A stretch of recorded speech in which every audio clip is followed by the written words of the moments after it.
Si on veut essayer de cerner la Renaissance, il ne faut pas s'imaginer que c'est effectivement une date bien précise, avant laquelle c'était le Moyen-Âge, puis après, c'est la Renaissance. Bon, souvent, quand on apprend à l'école primaire la Renaissance, c'est avec la découverte du Nouveau Monde de Christophe Colomb que ça commence.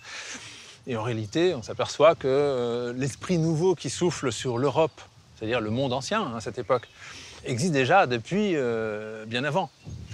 Et Christophe Colomb concrétise quelque chose par cette découverte, mais il y a déjà eu des avancées, par exemple l'invention de l'imprimerie par Gutenberg au milieu du XVe siècle. Et donc l'imprimerie, ça permet de diffuser le savoir par l'écrit et de rendre le livre plus accessible, certainement aux élites plus qu'aux autres, mais bon, de diffuser le savoir.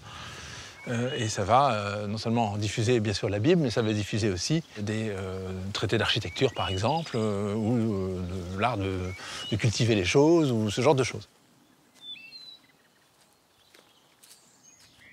Mais ça se concrétise en tout cas voilà, par des découvertes, par des inventions, par un vent nouveau qui souffle dans les esprits surtout. Et dans l'architecture, ça se concrétise par l'idée que désormais, les bâtiments ne sont plus simplement faits pour se défendre ou simplement une fonction, mais aussi vont pouvoir embrasser l'idée d'être l'image de quelque chose.